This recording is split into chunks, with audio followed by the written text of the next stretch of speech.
Yeah, possibly. It's feeling like it, isn't it? With only a single game separating them. CFO get this one. They continue to be tied in first place. If they don't, then J-Team tie them in second. So it's a pretty high-stake matchup in that regard. So going to have to really try and hit the ground running in this one to see what can happen as we scout over any of the runes. Anything really stand out to you? I feel like the Fleet Sivir might be a bit sus, potentially. I'm not too sure. I feel like Sivir, obviously if you can get away with the lethal tempo, feels amazing. At the same time, Varus Karma, that's a pretty strong lane. You're definitely going to need something to survive that. How about the times when we had a Lethality Dark Harvest Sivir? Let's just bring that one back. Yeah, that was a dark time, actually. I hated that. Match the Varus and say who can chuck skill shots out better for sure. Yeah, so... Oh, we do have a pause. We do. That ward, too good. Yeah, remake. Well...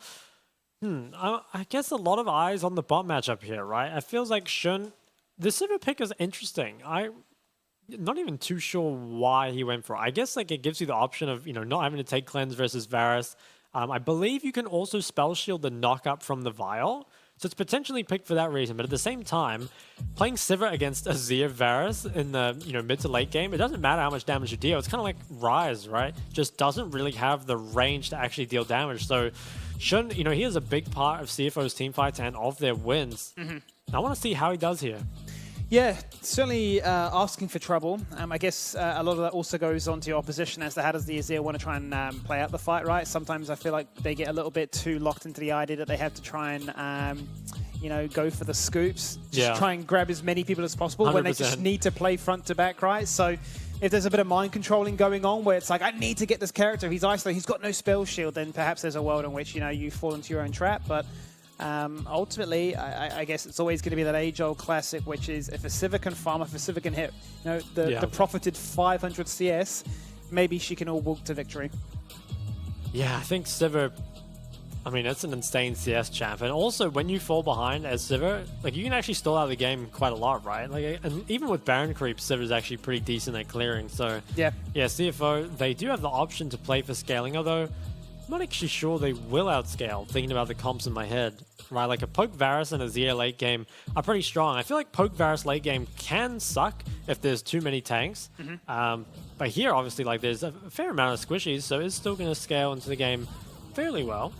It is. So it's interesting to see really what the game plan is from the very get-go as to how these teams approach things, because Shun and Slaytrue are just going straight in their face. Double Summoner Heal burnt from the very get-go, only level 1. They're not taking any prisoners. Yeah, massive damage traded onto Bruce. Now, Bruce does have the TP, but that is going to kind of forfeit any early pressure he can have in this lane. I think the Hail of Blades from Slaytrue as well. You see it time and time again. If you have a Hail of Blades support, you do just kind of get to win early game. It's very difficult to trade up against that many auto attacks. And Jimmy kind of expecting to lose priority in the lane. Azir is one of the strongest 1v1 champs early, but obviously does struggle in any sort of skirmishes, which Zara's obviously very good at. And top lane, those guys are full HP. They haven't really fought too much. Jimmy's actually taking a lot more damage here than you might expect. It's also opted for the first strike, which is, I would say, a mistake. I think it's very difficult to proc first strike when you're against lots of range. And not only is there the Azir, there's also the Varus, Karma, and the Jace.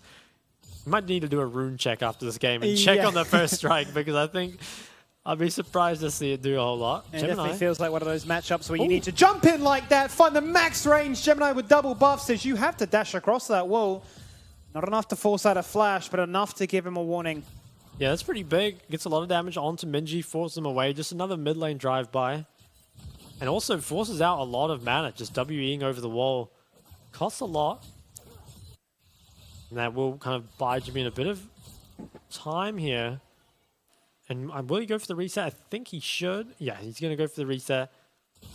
Lava is in this top side and probably will be able to secure the crab. Rest at a pretty big deficit. Kind of what you'd expect, at least early game, from the Jace versus Jax matchup. But he's going to be able to pick up at least some of this wave. I think the one thing that's staring out to me right now, Shock, is that for CFO, they need to make sure that Shun does get ahead. He's going to carry the bulk of their wave clear. Even more so if he goes to the Navori Quick Blades build, right, where you can keep your Ricochet up basically 100% of the time. Otherwise, you're very much relying on the likes of your triple melee side to, you know, stand guard and basically give you that permission to step up to the wave to clear it. Yeah, and now CS has actually gone quite far in the way of Jimmy in here. So he managed to get that reset. Now Minji is obviously going to pick up a lot of this, but that gank really kind of disrupted Minji's game plan. Gemini, he's in the area, could perhaps go for the chunk onto RUA. RUA. They have 3. Oh, the gate's gone down. Oh, the flash counter-strike. He's stunned. He doesn't know where to go. He doesn't know what to do. He's going to fall victim to this one. Tried to flash and hit rest to the head, but it did not matter. Dead before the animation went out. Yeah, that was extremely close. You know, Rest almost traded over, but RUA perhaps not expecting the fact that Jimian can be there as well. And this kind of all comes back to the fact that Minji lost pressure over mid initially from that gank and hasn't managed to recover it since.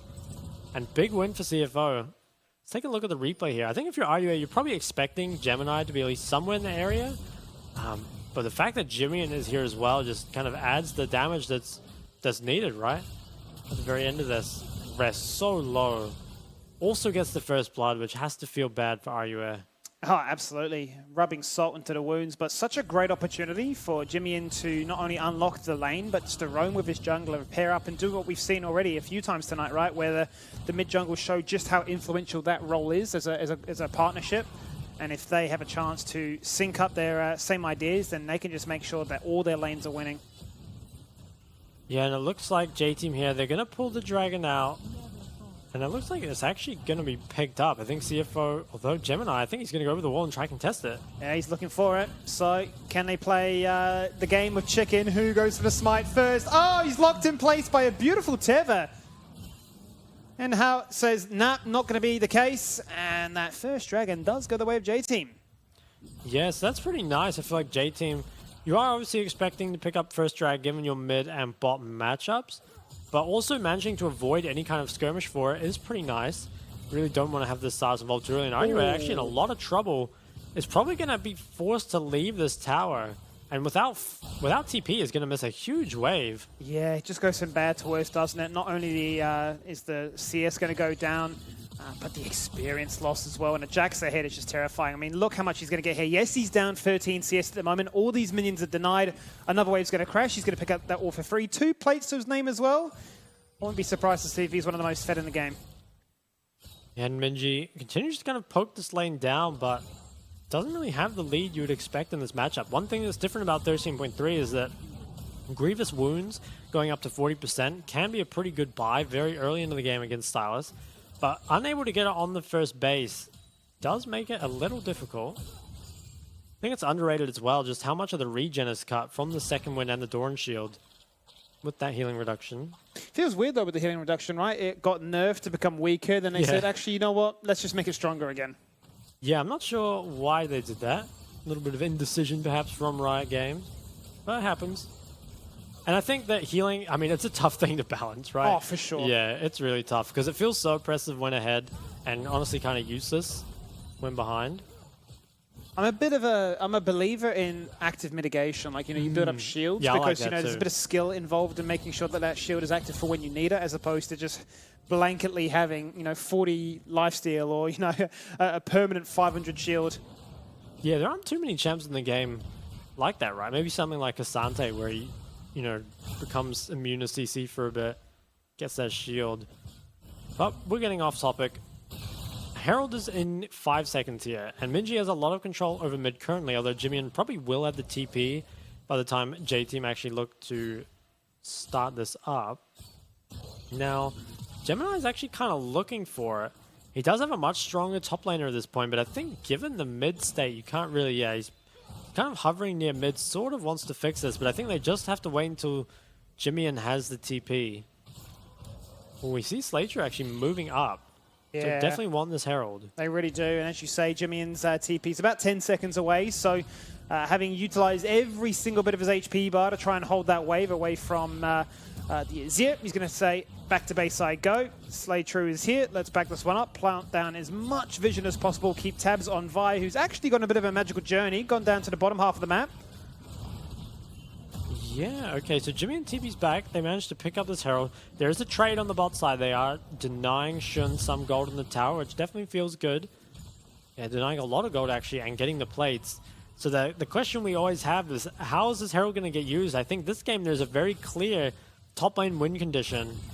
The turret's already been, damaged. RUA does not yet have the flash, although it's very close. Can they make this play happen? And Jimmy's on the way right now.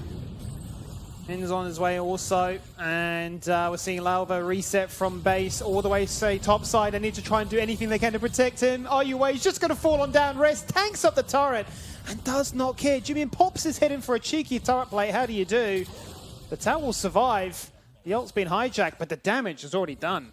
Yeah, CFO kind of putting on an early game clinic around this top side. They've gotten their Herald. They've gotten so much damage onto that tower, and now Rest has to be feeling very good about the situation he's in. I feel like Jax went ahead, very, very scary champion, and also hard to deal with for a poke composition when you just can't really touch the Jax. Oh, but it's the hijacked ult coming in straight away as Minji just going to scoop him right back to that tower, saying, I'm not interested whatsoever. I've just got so much gold free farming whilst you're away. And Jax actually finishes the Mythic at only 10 minutes into the game, so Rest, he has to feel amazing about the position he's in. Can perhaps even look to break that top tower on his own, given how far ahead he is. Now, next Dragon here. In 26 seconds, J-Team, I think stacking up drags is a pretty important win condition for you here. It definitely makes it a lot easier to play your poke comp later on if you have the just added stats from the drag. Bit of a different build as well, right? From the Jax, I swear 99% of the games we've seen a Divine Sunder. Instead, opts for the Iceborne Gauntlet. Just wants to be a little bit more of a menace, lock you down, I'd imagine. A tank here at the same time. Yeah, we even had one AP Jax. Actually, we had a Rod of Ages Jax once. Oh, that's spicy. I have not seen it since. Exploring the tech in a game. Yeah. Okay, the Dragon is up. CFO, they have the strongest skirmish. I think they should be able to pick this up. At the same time, though, J-Team, they kind of won these Dragons for that win condition later on, and top lane is really going to be feeling the pain here, especially if there's no trade and J-Team actually just decide to fight. There's no pressure alleviated on the top side. I mean, J-Team, the way they're positioning kind of suggests they want to contest if they haven't committed to a trade by now. At the same time, though, it seems difficult. They're going to enter the river from bot side. And surely IUA is coming to his team right now. This Jax is on the way. Do not engage unless you really want to make sure this is a winning fight. They're going to try and bully their way in from the bottom side of that river. They're looking for it. The arrow goes out. That's the target you want. It's on to Bruce. The hijacked ult is a chain of corruptions that Jimmy's going to flash forward to do. He hits the chain. He gets the kill. And, wow, Gemini says, thank you very much. A dragon and a kill. I love my life. Yeah, nice combo coming out of Jimmy in there to get the Dragon and the kill, and nothing is traded on the other side of the map, although maybe a plate that went on to RUA. But yeah, I think it's really bold of J-Team to contest CFO in these early skirmishes, especially because the poke damage didn't really land beforehand, right? I think the Varus arrow went right. Let's take a look at it. I think, yeah, once you miss this, it feels like the health bars just aren't low enough. And getting engaged on like this, forced to flash early is Bruce. Then Jimmy and just, nice R flash at the end. Does take him out. Easy as that, isn't it? Really, a bit of a punish. You miss a cooldown, and at this level, that will not be allowed for free, to say the least. So you find yourself a very fair Wukong at this point of the game. The only one in the game with a bounty at that. Jimin can return back to mid lane, where he's copped a lot of punishment. Right, he's certainly getting outranged, but it's not to say that he's anywhere near behind. Yeah, I think this is one of those matchups where you can't just spend most of it on low HP, but with the second win, the Doran Shield and the Catalyst, you can pretty much always stay high enough health for never to really die. Enzo is actually forced to flash, so aggressive Ashe ult. And will we actually see Ashe pick up a win? No, she hasn't got the best win rate right now.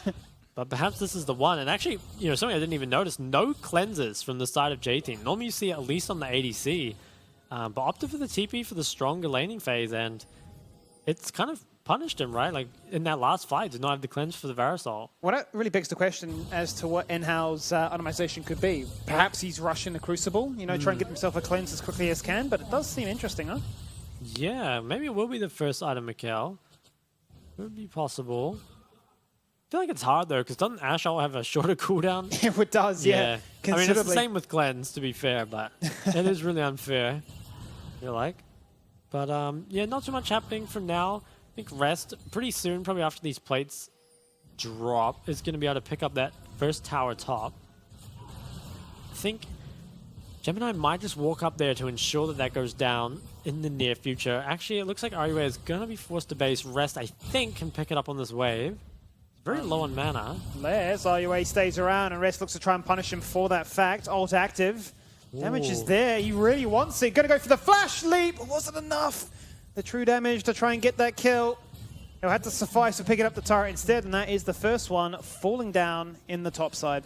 Yeah, and all that gold given over to Rest has to feel good. A lot of the time you see that first tower taken, and it's kind of shared between 2 or 3 members. But here, Rest, just the beneficiary of everything right now, is extremely strong. Now next drag, in 2 more minutes, CFO find themselves with a slight gold lead, but Herald now in just 5 more seconds. And I think CFO, they can continue to skirmish. And J-Team, they finally got the mythic completed on Minji's Azir. So will it be enough to swing this fight in their favor? I'm honestly not sure. I think you really have to land poke before this fight starts. It's a battle of the Azirs. Jimmy's been spotted, jumps in, assault and battery, can you ult? No, because your chain CC'd! He didn't get to use it. There is the scoop. 3 members knocked back. And Lava's now taking a 1v1 into support. Ash, you hate to see it. Shun says, get off my support. Mid lane Rest in trouble. He's so strong, leaps away and barely survives. Would have been body blocked by the minions, but very close. Yeah, and really nice from Lava there. I think he blind queued that bush and found Jimmy and did not hesitate on the follow-up. Immediately ulted him and took him down, and that looks like it'll be the tier 1 mid and potentially the Herald picked up. So big win there for J-Team. Ooh, they actually maybe don't have the tempo to go Herald. Yeah, so actually just going to base, reset, make sure they can contest this dragon. Going to judge it to be more important, which it probably is at this point in the game now. Now, interestingly, I don't... Okay, let's take a look at the replay. So yeah, there was no vision of this, although I guess he might have... No, I don't think he spotted him on Sweeper in time. And then yeah, as soon as he found Jimmy and did not hesitate with the follow-up, and he just instantly goes down, and your Silas, you know, such a strong skirmishing champion dying without being able to deal any damage at all feels pretty bad. And also a very nice Azir ult there from Minji. Really limits Rest options in the fight. Dragon here in 20 more seconds. J-Team, it looks like they're the ones with the pressure.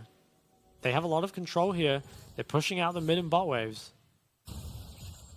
CFO perhaps looking to give this one up. Actually, yeah, just moving straight towards the Herald. So willing to give up this second drag in order to get Herald and potentially the mid tower off of it. I am kind of surprised they choose to give it up, though. I feel like their skirmishing right now is so strong. And they just feel like they can't regain the control in time against such a strong poke composition. Yeah, possibly. Feeling a little bit weak, a little bit disheartened after that previous skirmish. Perhaps a big part of that is the fact that they need the flash engage and the likes of Wukong as well as Jax, and with Rest and Gemini not having that available anymore since that. Don't want to give that one up for chance. Instead, might just try to snipe a kill. I mean, it's just relentless onto RUA, right? Those Enchanted Crystal arrows time and time again on cooldown. Always hunting for a target. Yeah, I feel like they just find so much value for so little committal, which does feel really good. The second drag is picked up by J-Team, so it's a nice win condition for them to have. Definitely always good to have in the back pocket. And actually, it is the Ocean Drake. Shen is engaged on. Yeah, Shen has been engaged on. You can spell shield, but look at that. I mean, so many spells going his way.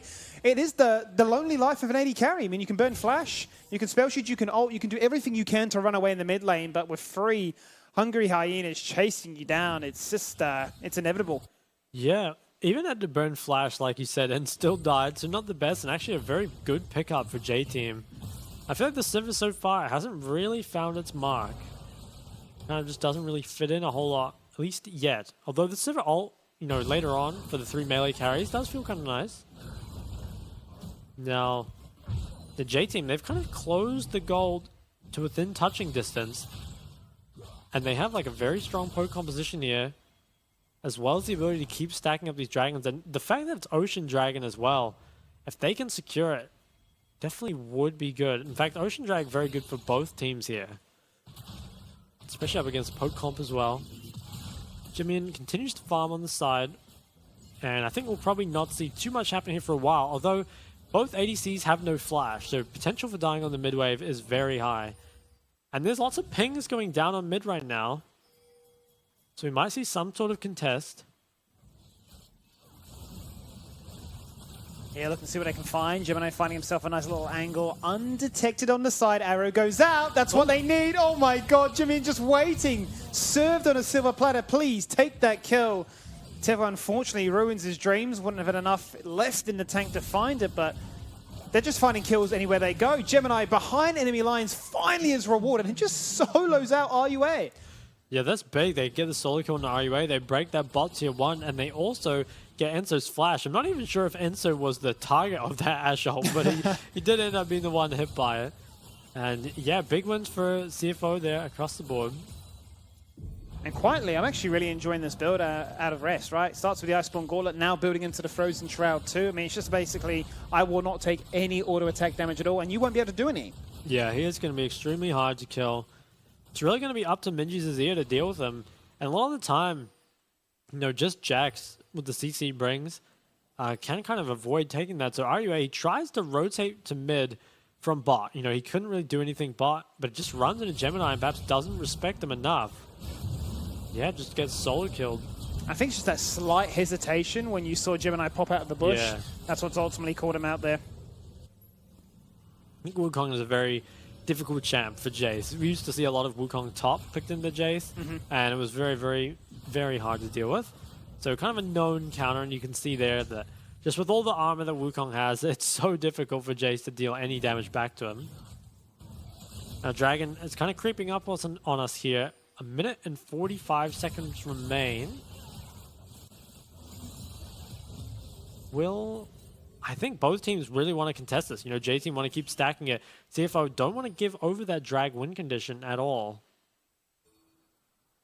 And it looks like they will continue to push mid.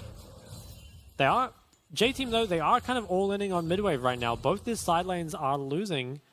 So they're going to have to answer those eventually, and that could mean they end up giving up some control.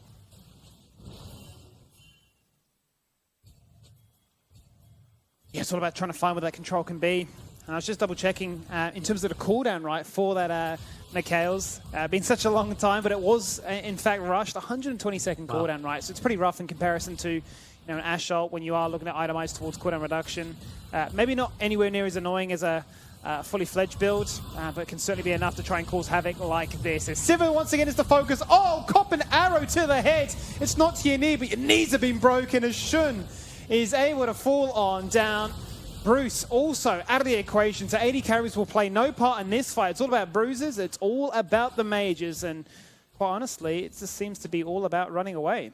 Yeah, Shun, so no flash on the midwave, does just get flash ulted from Lalva. Not much you can do there other than respect a bit more when your team's further away.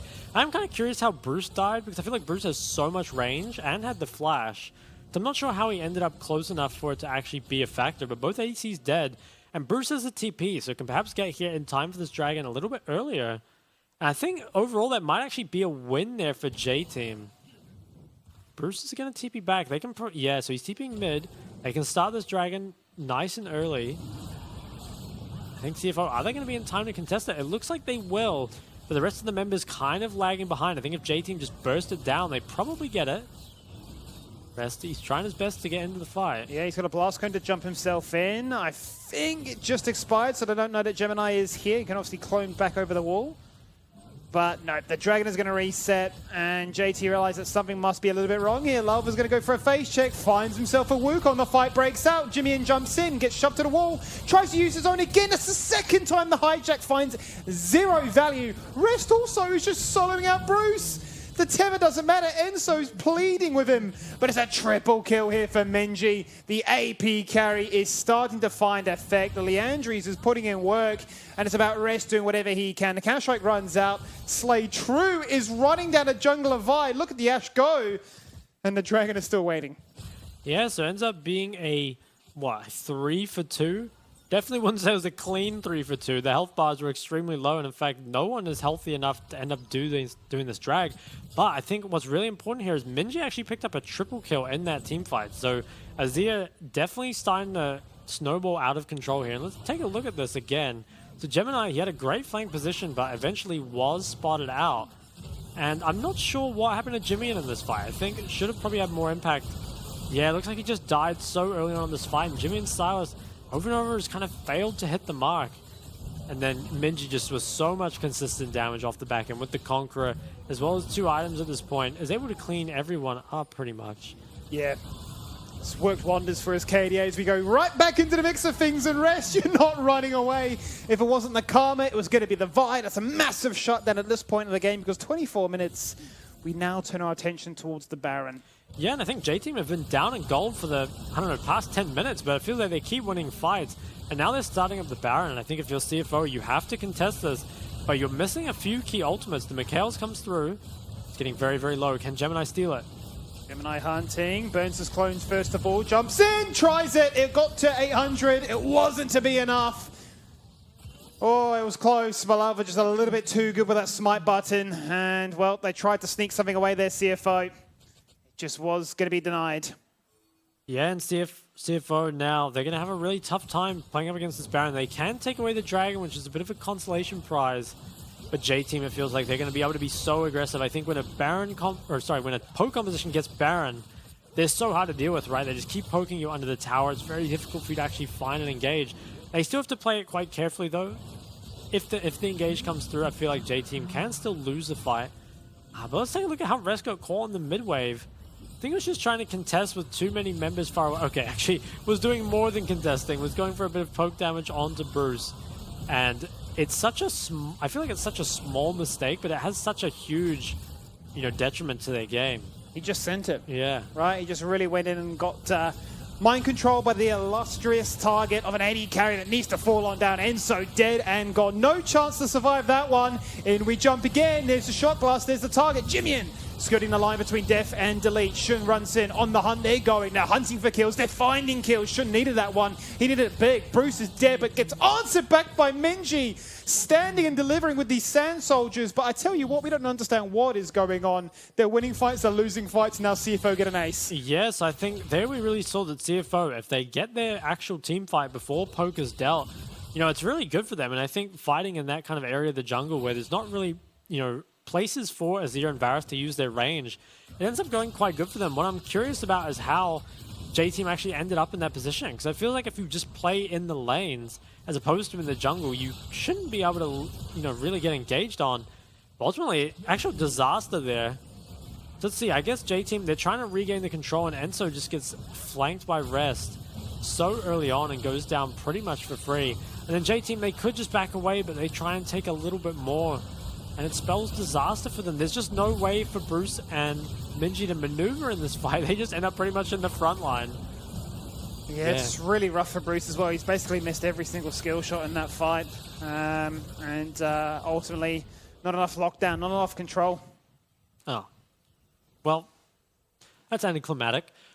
But I think looking at the gold, I mean, it is still relatively even, but I think CFO, they were expecting to lose a lot when J-Team picked up that Baron, right? And the fact that Baron just gets completely disarmed here, all 5 members, Baron is now gone. So, yeah, I mean, CFO, they're one of those teams that even when behind, they're not out. Never say die attitude, which I think is a testament as to what can make you a reigning champion as they are. So, it's a situation which you find yourself in and you're thinking, well, you're looking to try and fire on all cylinders. Jimian was obviously very influential in the mid lane as the Silas, looking to try and help his side lanes. When it's come to team fights, though, he's definitely been targeted. Very hard for him to ever actually influence it with either an ultimate of his own or any kind of just followed up trades. But elsewhere, you're saying, well, when is this Sivir going to start to kick into that next skin? Avoid Quick Blades is there. You've got the 2-item spike. You're starting to think maybe now you're cresting over to when the Sivir show starts to begin. Obviously, Jax has gone for this, basically, you can't be an AD build. So he just gets mind controlled by any target that's looking good. So it's a weird set of circumstances. But the fact that you can take a Baron, be down 5k gold for the majority of the game, get the Baron, bring it back, and then just lose the fight with that buff, with a full ace. I mean, narrative's just gone out the window. Yeah, it's a wild state of affairs, but we're back into the game, and I think you're right. We're kind of expecting the Sivir to do something at some point, but so far it's really just kind of felt like it's just there. Really an afterthought, and that's not what you expect from Shun. Normally this is the kind of guy that is really taking over games from level 1. J-Team, they're grouping up. They're going to try use their poke. What a poke comp it is. Now, I think it's really important of J-Team that you don't give CFO this Ocean Soul. If you play poke into Ocean Soul, you're in big trouble. It'll be very difficult to deal with once it gets to that stage, but it's still pretty far away. And rest. There's a lot of pings on mid-wave. Feels like they might be ready to engage on a Shun again, although he does have the flash this time. Rest might look to try and entertain an idea up into RUA, who's now 0-5, but still very keen to group up the team and help out in whatever kind of fashion is possible. But a 1v1 can certainly not handle this. Level 16 now, Jax, as we hit the 28-minute mark.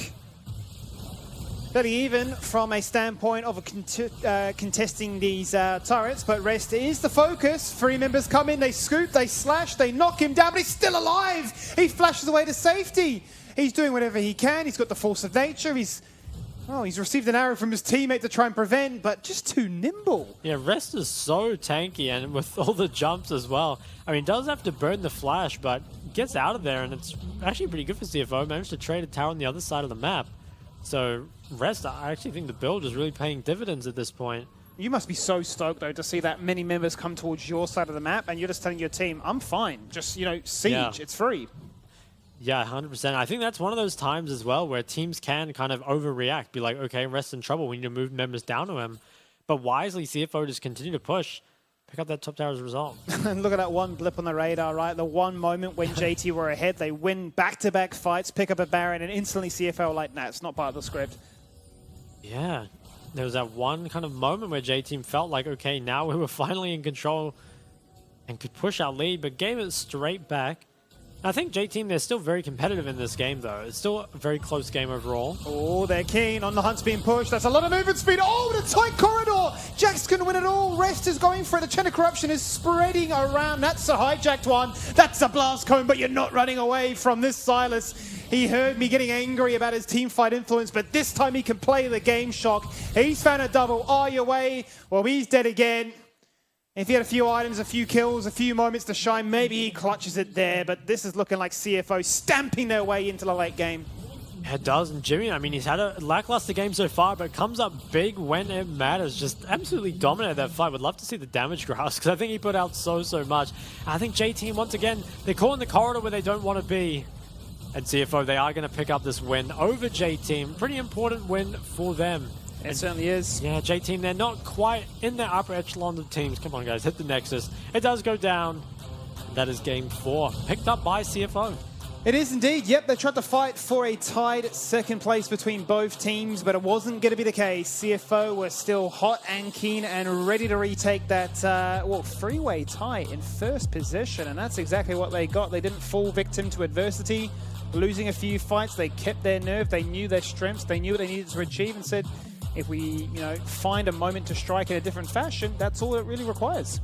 Yeah, 100%. I think, yeah, I mean, what a turnaround, right? Because there was just so much action in that mid game. I wasn't really sure which team was actually going to end up coming out on top. But CFO, they're a hard team to bet against, and ultimately they clean it up. They certainly did, and a game that I'm sure feels really good for them. We coined it, or I said, before, maybe it could be a bit of angry gaming. I'm not sure if it was necessarily, but it certainly was a case of them showcasing why they are the reigning champions, why they are one of the big dogs in this league to look at, and that, I feel like a different team can certainly falter to a situation where you are behind, where you are stomping your lead in the top lane and thinking, how are we losing this game though, right? The fact that they can come back in that 25-minute skirmish and wipe a team with Baron, I mean, doesn't get better than that. I think it was like a 5-for-1 as well. It wasn't a close team fight at all. 5 for Shun. Yeah. It'll be really interesting, I think, here to see the damage graphs, because I feel like a lot of those fights, the damage almost felt kind of invisible. Was it just Shun dealing a ton of damage with the Ricochet? Was it Jimmy was actually finding more impact than we thought? Or is the full tank Jax the one actually dealing the most damage? So